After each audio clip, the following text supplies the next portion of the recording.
Femmes, soyez de même soumises à vos maris, afin que, si quelques-uns n'obéissent point à la parole, ils soient gagnés sans parole par la conduite de leurs femmes, en voyant votre manière de vivre chaste et réservée.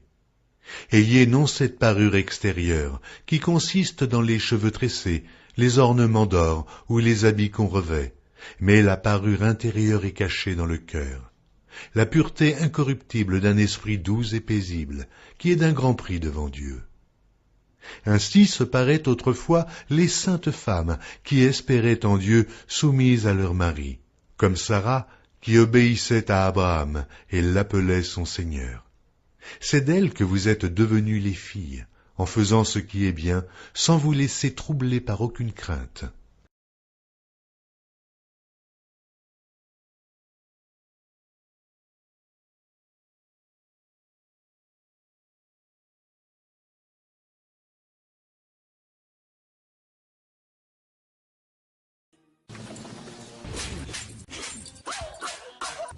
Piqui.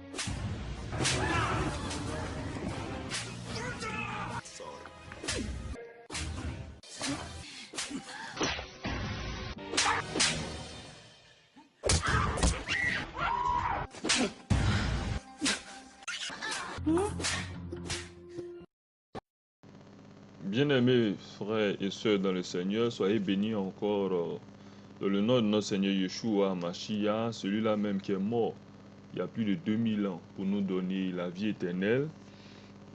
Nous sommes dans la joie encore de vous partager aujourd'hui la deuxième partie de notre vidéo sur Jézabel, l'esprit de Jézabel qui sème la confusion et le désordre dans le cœur, dans les assemblées. Dans la première partie, nous avons parlé de l'esprit de Jézabel qui gisait dans le cœur de certaines femmes, pasteurs, guides religieux dans certaines assemblées. Le Seigneur ne leur a pas donné ce rôle, donc je crois qu'elles ne servent pas le Seigneur. Et ma volonté, c'est que d'un plein amour, je les aime vraiment, je veux qu'elles se répandent. Et je prie le Seigneur, que le Seigneur véritablement puisse toucher leur cœur et qu'elles puissent avoir leur place, véritablement.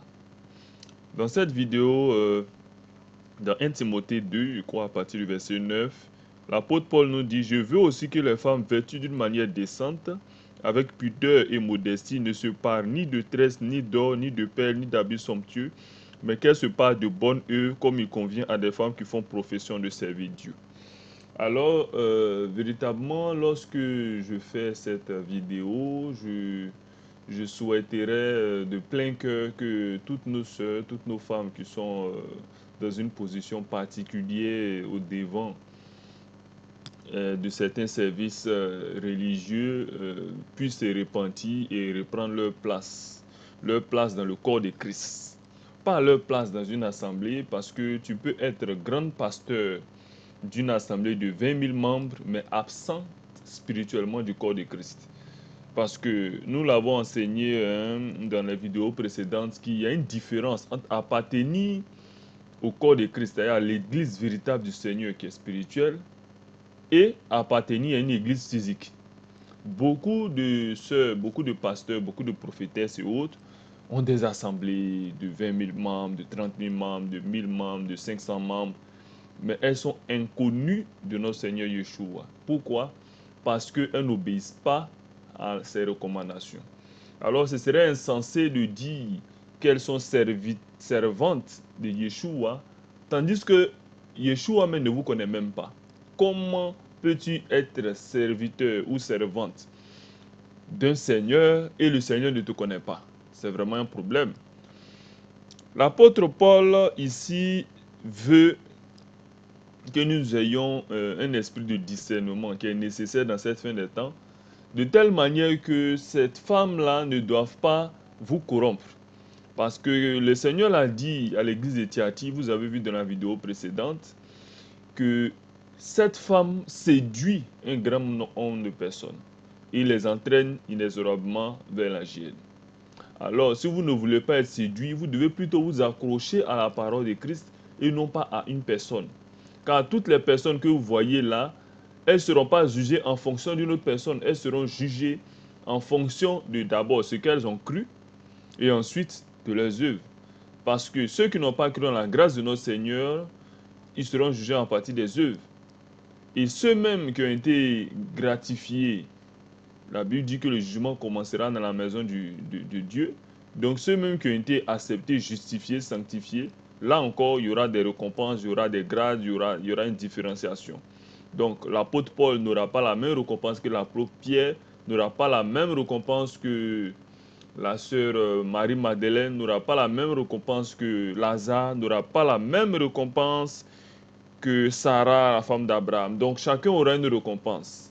Alors moi, j'exhorte ici nos jeunes sœurs de se parer, de se habiller décemment. Parce que vraiment, c'est une séduction. Lorsque je n'étais pas encore marié, que j'étais pas encore à Abidjan, pardon, j'étais encore à Abidjan dans ce temps. Là-bas à Abidjan, lorsque j'étais à Abidjan, j'ai vu plusieurs choses aujourd'hui que je vois aussi partout à travers le monde. C'est ces habillements qui sont faits. C'est-à-dire, on a des jeunes filles qui s'habillent de façon tellement séduisante qu'il est difficile même de traverser toute une rue sans être séduit. C'est-à-dire que l'esprit de masturbation est fort, il est puissant dans ce siècle dernier.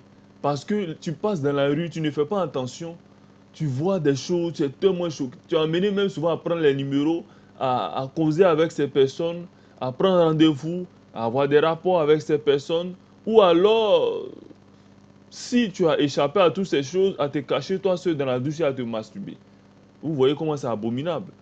Donc, nous ne devons pas nous laisser séduire dans ces choses. La Bible dit, prenez garde.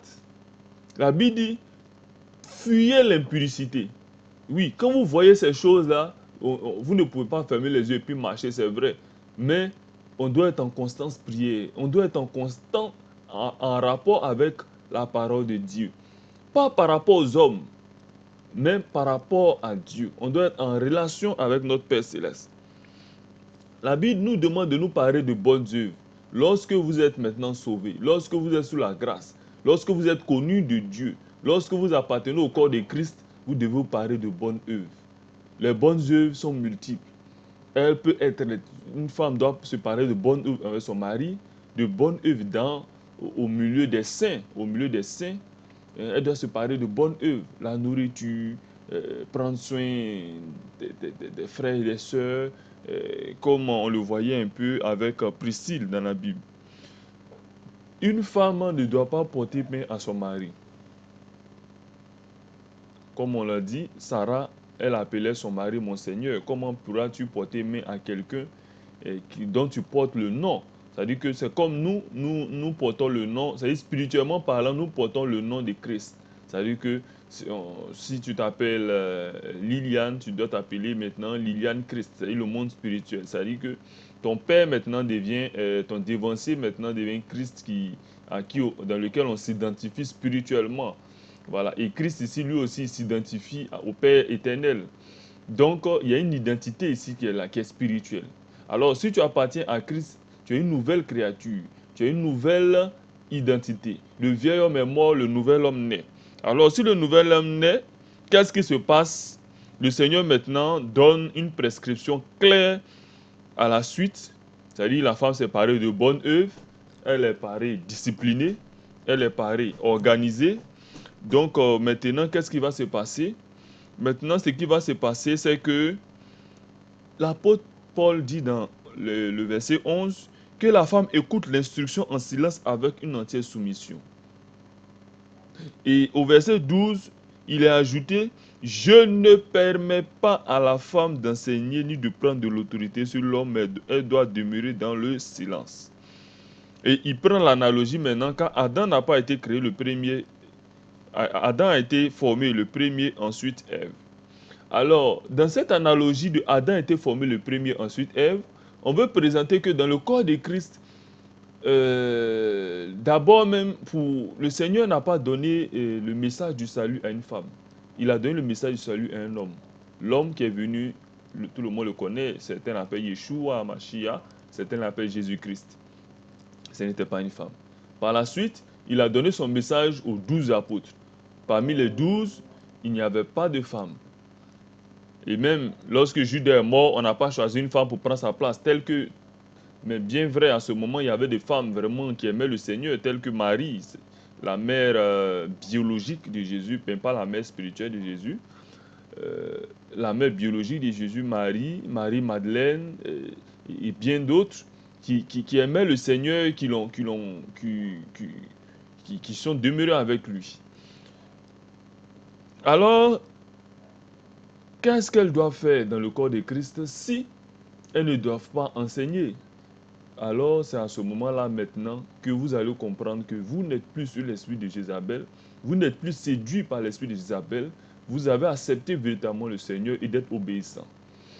Alors, c'est comme aujourd'hui, le monde est devenu tellement fou, on dit par exemple l'égalité entre l'homme et la femme, ce n'est pas biblique. On dit par exemple, aujourd'hui au Canada, il a été décidé une loi, il y a quelques semaines de cela, ici au Canada, il a été décidé une loi où il est dit que l'homme peut maintenant se marier avec la bête. C'est-à-dire que l'homme peut avoir pour mari une chèvre, une femme peut avoir pour mari un cheval. Et dans le livre de Deutéronome, la Bible dit que c'est tellement une abomination devant l'Éternel qu'un tel homme doit mourir lorsqu'il pratique ce genre de choses, lorsqu'il a de tels comportements, lorsqu'il a de telles attitudes. Alors, si notre Père éternel a en abomination ces choses, pourquoi elles sont mises en tant que loi aujourd'hui? C'est l'esprit de Jézabel. Cet esprit aussi est présent dans les assemblées. Ce n'est pas dit que lorsqu'on quitte une grande agglomération, une grande assemblée, on ne peut plus être séduit par l'esprit de Jézabel. Ce n'est pas vrai. L'esprit de Jézabel peut te retrouver, même pour ses frères qui ont des églises de maison, qui ont des églises, qui ont des assemblées de maison. Nous savons que l'église, même c'est le corps de Christ, c'est l'ensemble de toutes ces personnes qui se réunissent. Mais même si vous êtes caché à 5 ou à 10 dans votre maison, vous pouvez être séduit par l'esprit de Jézabel. Et c'est pourquoi nous devons veiller et prier. Parce que c'est vraiment délicat. Ce n'est pas le fait que, bon, j'ai beaucoup de frères qui tirent sur tous ceux qui sont dans les bâtiments. C'est vrai parce que dans les églises bâtiments se passe beaucoup de choses abominables et le système est tellement bien ficelé qu'on ne peut pas contester. L'avantage des églises de maison, des églises, des petites réunions qu'on fait par-ci, par-là, c'est qu'on peut se dire la vérité, on peut facilement veiller les uns sur les autres, on peut facilement prier les uns pour les autres. Mais le danger, c'est que nous ne sommes pas à l'abri de la séduction, on peut être toujours séduit. D'où l'important de demeurer en prière et l'important de pouvoir se donner ici des conseils et des enseignements pour que nous puissions être éveillés, car ce monde est totalement endormi. Donc, mes bien-aimés frères et sœurs dans le Seigneur, véritablement, ça a été une joie pour moi de partager cette deuxième partie de la vidéo. Si vous n'êtes pas abonné, abonnez-vous pour la suite.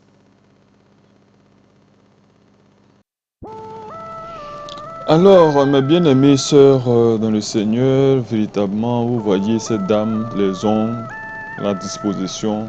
La robe même est transparente, cette robe rouge était transparente tout à l'heure. Vous pouvez retourner sur la vidéo pour voir. C'est pas normal, on doit être paré. Voilà, bon, là on a Modestine Castanou, la femme du pasteur connu Ivan Castanou. Là encore, je me pose des questions. Là, on a Liliane Sanogo. Vous voyez un peu les maquillages, les crayons dans les cheveux, les cheveux en couleur.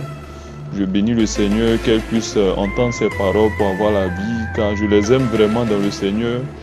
Ma volonté, c'est qu'elles aient la vie éternelle, véritablement. Je prie pour leur âme. Et ça, c'est Paula White. On avait la femme de Capo Sévérin, un grand pasteur dans le temps, qui aujourd'hui qui a eu son âme perdue parce que c'est laissé séduire.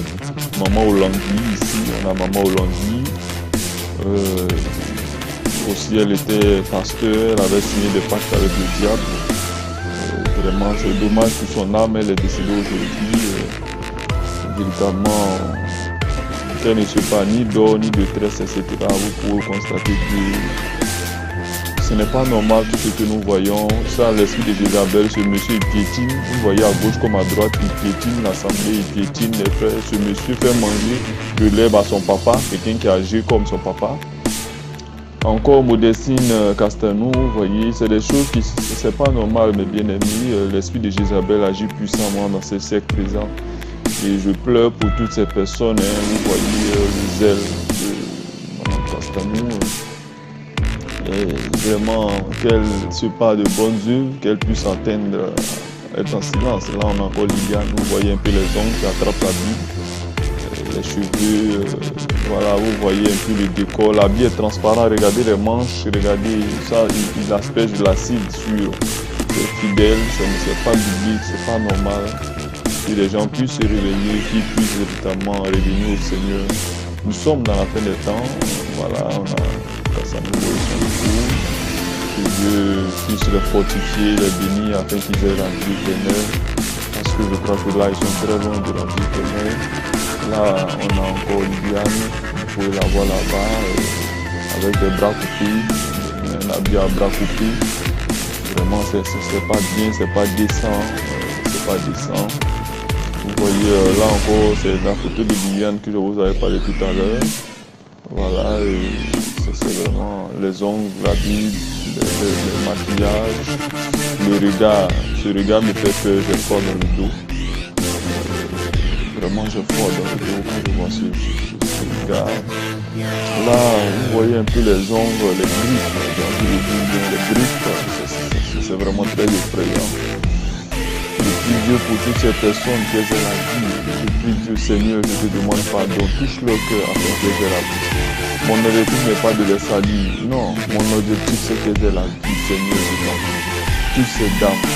Toutes ces dames, Seigneur, je t'en prie. Afin qu'elles comprennent, Seigneur, je t'en prie.